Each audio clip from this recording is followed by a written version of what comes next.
영국 국민이 가장 사랑하는 과학자로 알려진 마이클 패러데이라는 분이 계시는데요.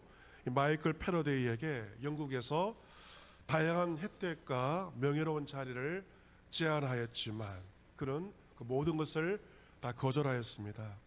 그가 요청한 것은 하나였습니다. 어린이와 청소년, 가난한 다음 세대를 위한 강연을 요청하였습니다. 그래서 이 패러데이는 매년 성탄절마다 왕립협회를 통하여서 가난한 어린이와 청소년을 위한 좋은 과학 강연을 하였습니다. 그의 강연이 책으로 나오기도 하였는데요. 그는 양초 한 자루를 가지고, 여러분 보시면 양초가 있지 않습니까? 양초 한 자루를 가지고 강연을 하였습니다. 그런 강연에서 환하게 빛나는 양초를 가리키면서 이렇게 말합니다. 어떤 다이아몬드, 보석 중에서 가장 귀한 보석인 그 다이아몬드, 어떤 다이아몬드가 양초에 불꽃만큼 빛을 낼 수 있겠습니까? 다이아몬드가 밤에 찬란하게 빛날 수 있는 것은 바로 이 불꽃 덕분입니다. 불꽃이 빛을 비추어 주기 때문에 다이아몬드란 보석이 빛이 나는 것입니다. 양초는 자신을 위해서 빛을 낼 뿐만 아니라 사람이나 다른 사물을 위해서도 빛을 냅니다. 여러분, 이 다이아몬드, 불꽃이 없으면 아무리 좋은 다이아몬드도 빛날 수가 없는 것이죠. 이 패러데이의 말처럼 다이아몬드가 빛나는 순간이 언제인가? 빛이 비추어질 때입니다. 빛이 있을 때 다이아몬드는 오히려 어둠 속에서 자신의 가치를 드러내는 것입니다. 오늘 본문에서 사도 요한은 예수님을 어떻게 표현하고 있는가? 세상을 비추는 참빛이라고 표현하고 있고, 오늘 설교의 제목이기도 합니다. 같이 보겠습니다. 세상을 비추는 참빛. 누구이십니까? 예수 그리스도는 바로 어두운 세상을 비추는 참된 빛이라고 사도 요한이 증거하고 있습니다. 9절에 보시면 참빛, 그 세상에 와서 각 사람에게 비추는 빛이 있었나니, 성탄절 어떤 사건인가? 참빛이신 예수님께서 세상에 찾아오신 사건이 바로 성탄절인 것이죠. 2000년 전 참빛이신 예수님께서 세상에 오셔서 무엇을 하셨는가? 각 사람에게, 오순절 성령께서 각 사람에게 임한 것처럼 참빛이신 예수님께서 세상에 오셔서 각 사람에게 자신의 빛을 비추어 주신 것, 그것이 바로 성탄의 사건입니다. 그런데 그 빛을 대하는 사람들의 반응은 같지가 않습니다. 두 가지의 반응이 나와 있는 것이죠. 어떤 사람들은 참빛으로 오신 예수님을 거부했습니다.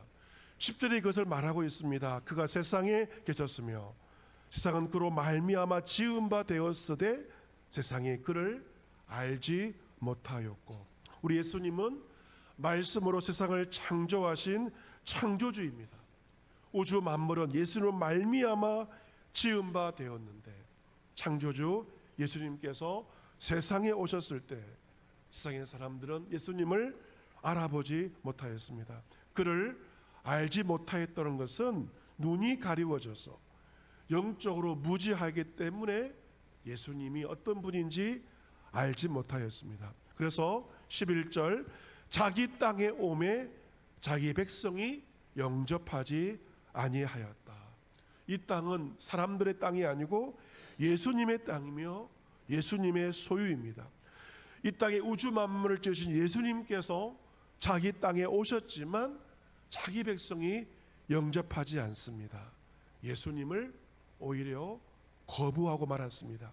2000년 전 예수님께서 태어났을 당시, 그 당시 헤롯 임금은 예수님을 영접하지 않았고 오히려 자신의 권력의 위협을 느껴서 예수님을 죽이려고 하였습니다.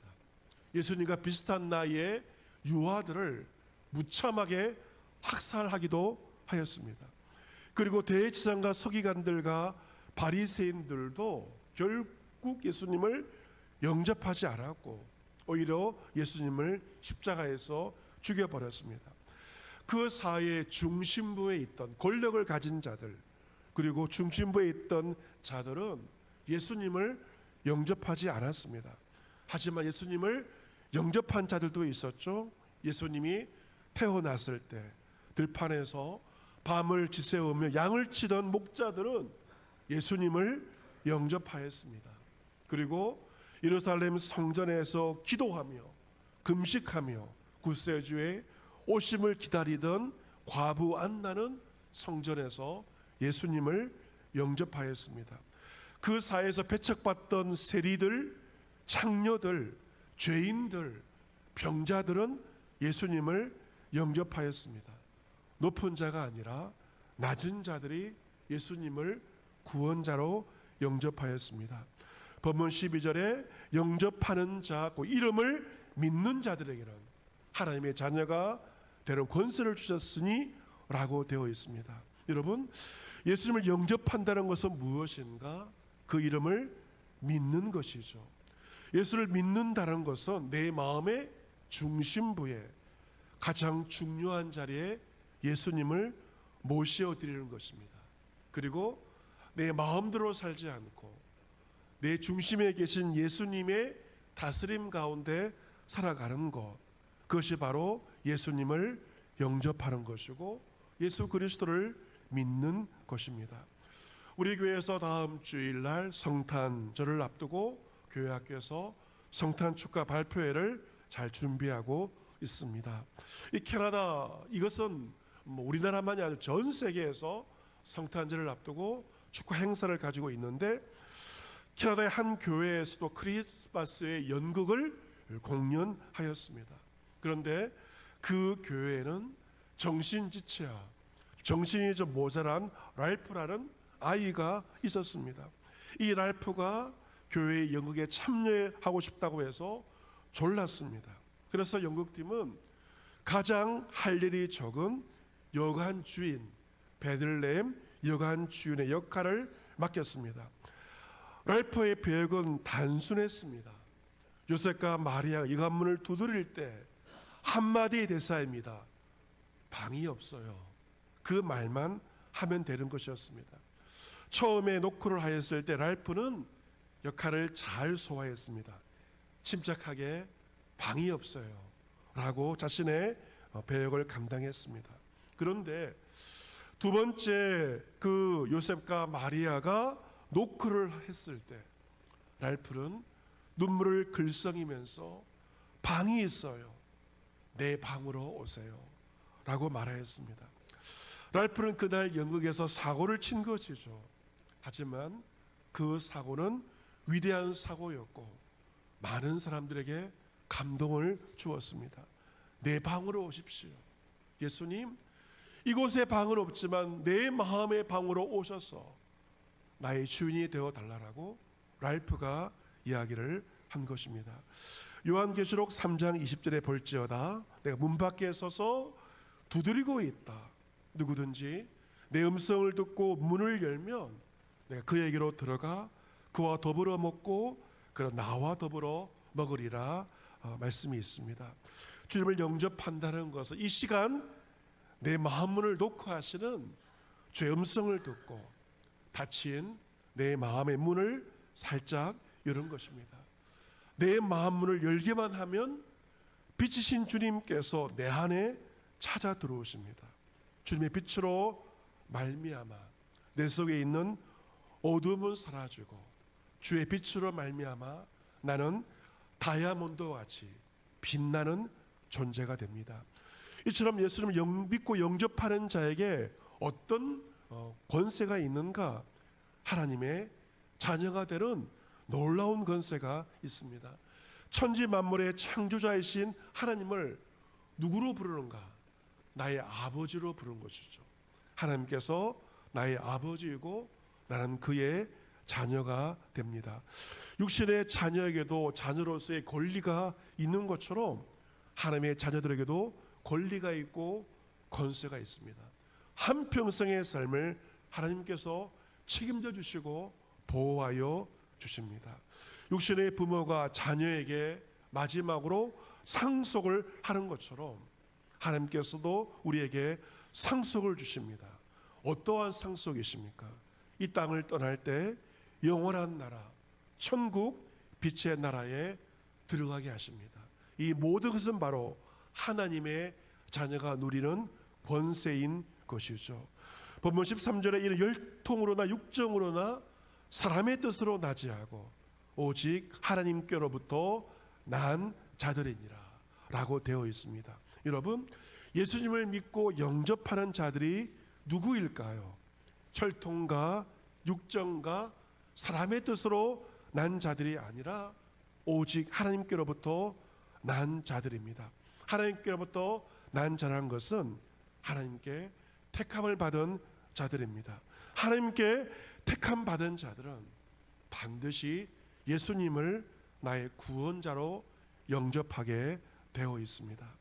목회를 하면서 가장 기쁜 때가 언제인가 생각하면 그것은 바로 세례 문답을 할 때입니다.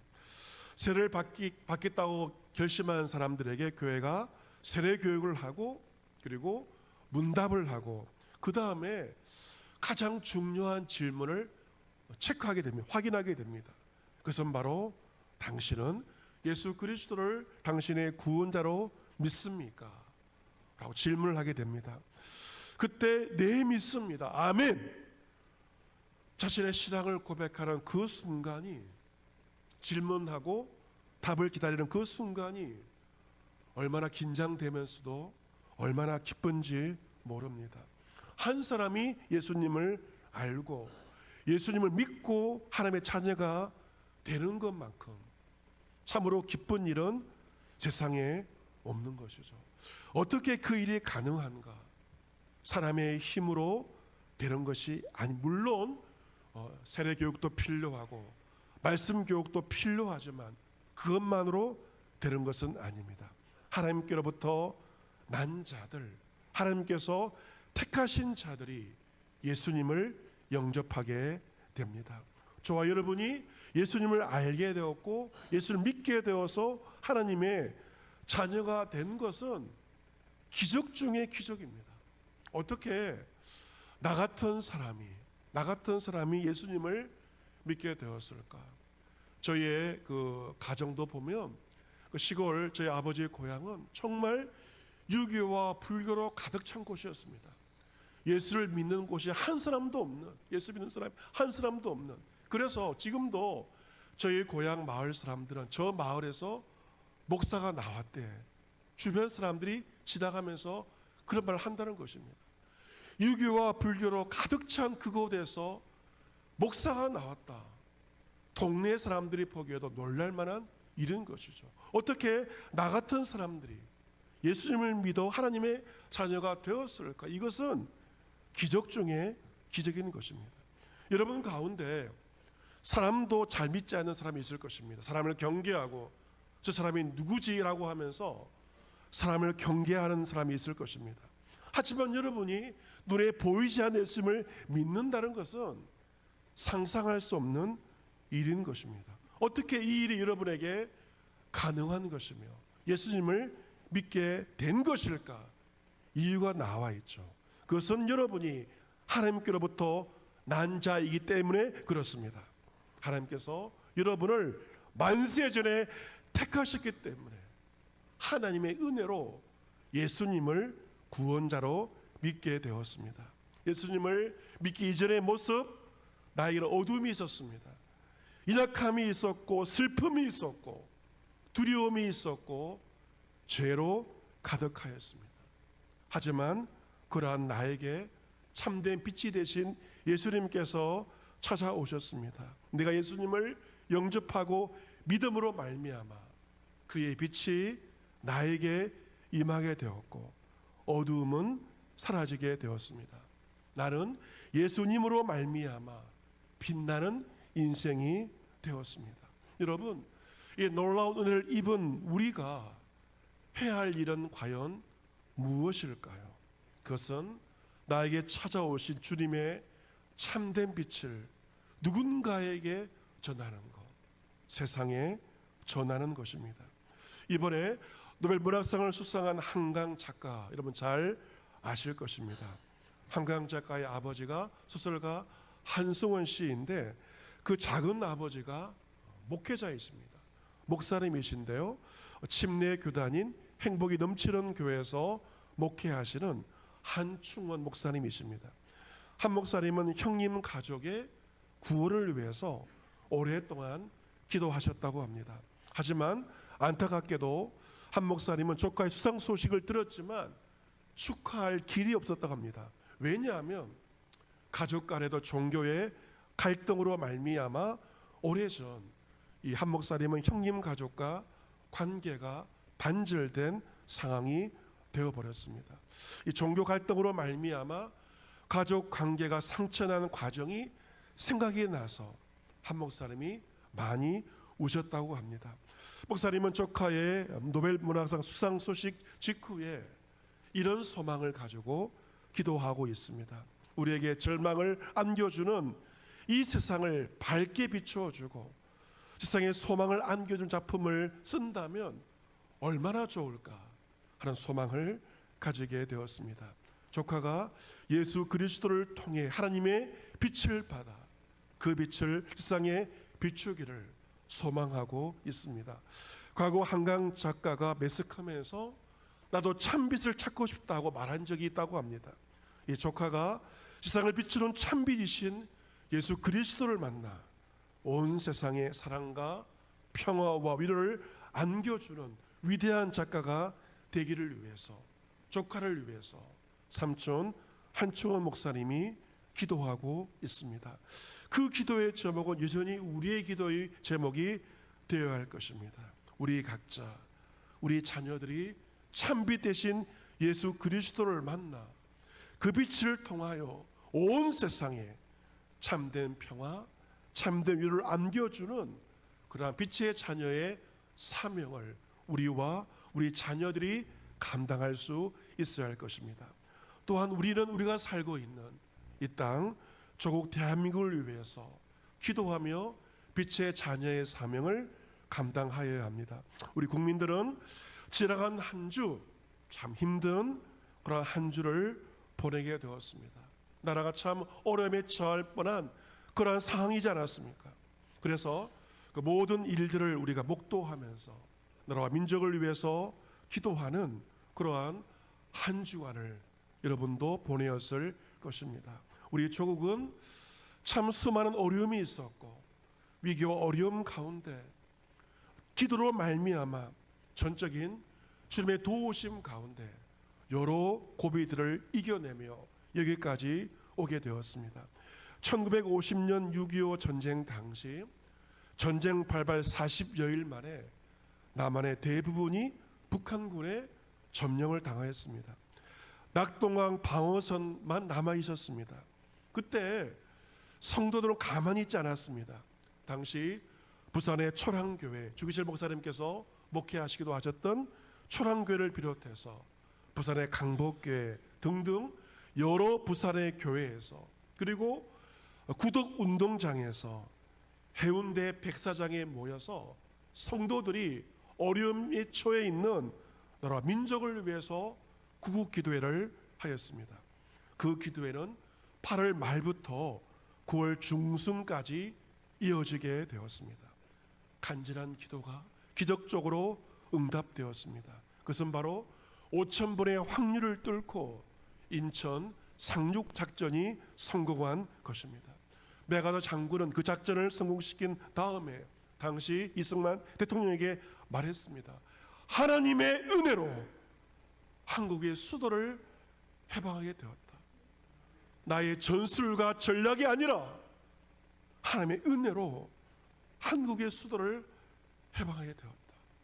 성도들의 기도에 하나님께서 응답하셨습니다. 성도들의 기도를 통하여서 조국을 지킨 것입니다. 여호와를 자기 하나님으로 삼은 나라고 하나님의 기업으로 선택된 백성은 복이 있도다. 이 말씀처럼 하나님께서 조국 대한민국을 긍휼히 여겨주셨고 성도들의 기도에 지금까지 응답하여 주셨습니다.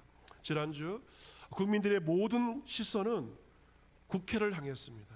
국회가 중요한 결정을 하였기 때문에 국회를 향했고 국회의원들을 위해서 기도하였습니다. 지난주 수요일이었죠. 여야 국회의원 20여 명이 국회에서 모여서 국회에서 기도회를 하였다고 합니다. 21대 국회가 대치가 많지 않았습니까? 극한적인 대치를 하였는데 지난주 수요일 날 처음으로 여야 국회의원들이 모여서 기도회를 가졌다고 합니다. 국회의장도 기독교인이므로 그 기도회에 참여하였습니다. 그날 기도회 대표 기도회는 누군가가 사람이 기도한 것이 아니고 재헌국회 기도문이 사용되었습니다. 재헌국회란 지금 22대 아닙니까? 1948년 5월 31일 우리나라 1대 국회 초대 국회가 제일 처음 세워졌을 때를 가리킵니다.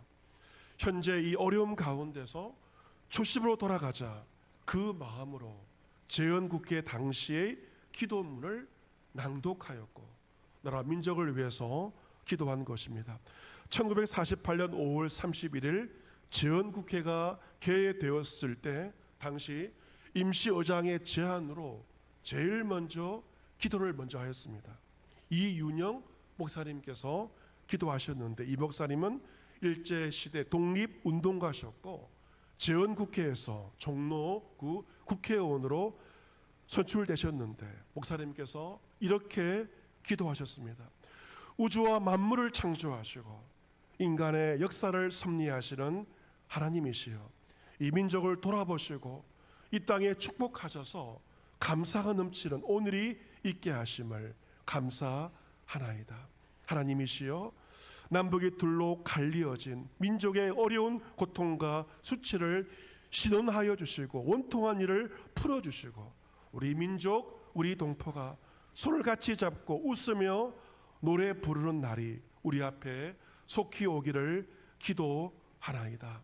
하나님이시여 원치 않냐 민생에 도타는 길면 길수록 이 땅에 악마의 권세가 확대되나 하나님의 거룩하신 영광은 이 땅에 오지 않을 수 없을 줄 저희들은 생각하나이다. 원하옵건대 조선의 독립과 함께 남북의 통일을 주시옵고 민생의 복락과 아울러 세계 평화를 허락하여 주시옵소서. 자손 만대에 빛나고 푸르는 역사를 저희들이 정하는 이 사업을 완수하게 하여 주시옵소서. 이 모든 말씀을 주 예수 그리스도의 이름을 받들어 기도하나이다. 아멘. 이 기도가 국회의사당에 메아리 쳤고 국회 속기록에도 이 기도문이 다 기록이 되어 있습니다. 대한민국 국회는 기도에 의해서 세워지게 된 것입니다. 사랑하는 성도 여러분, 우리의 신분이 어떤 신분인가? 사도 베드로가 이렇게 말합니다. 너희는 택하신 족속이요 왕 같은 제사장들이요 거룩한 나라요 그의 소유가 된 백성이니 이런 너희를 어두운 데서 불러내어 그의 기이한 빛에 들어가게 하신 이의 아름다운 덕을 선포하게 하려 하십니다. 내가 전에는 백성이 아니더니 이제 하나님의 백성이요 저들은 국류를 얻지 못하였더니 이제는 국류를 얻은 자니라. 아멘. 주의 빛이 우리에게 비추어진 것은 우리가 잘나서가 결코 아닙니다. 하나님께서 우리를 국률이 여겨주셨기 때문에 주의 귀한 빛이 우리에게 비추어지게 되었습니다. 여러분, 그 주님의 빛에 예외가 되는 사람은 이 땅에 한 명도 없습니다.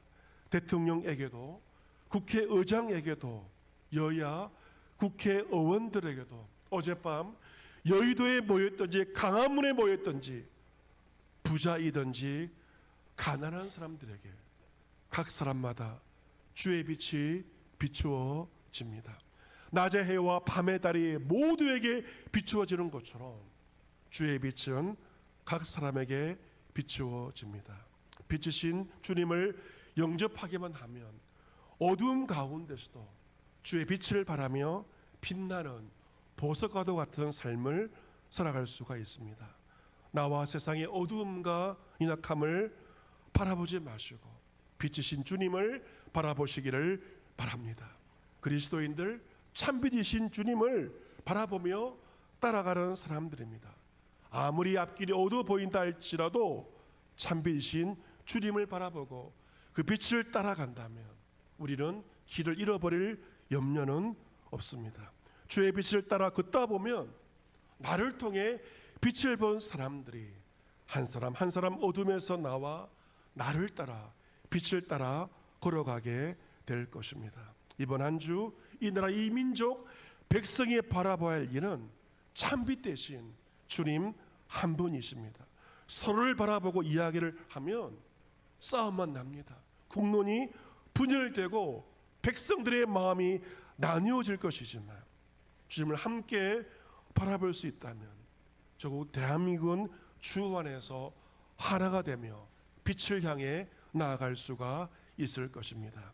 참빛이신 예수 그리스도를 내 마음의 중심에 영접하고 그 빛을 따라 어두운 세상을 밝히는 빛의 자녀로 한 주간을 살아가는 여러분 모두가 될 수 있기를 예수 그리스도 이름으로 축복합니다. 아멘.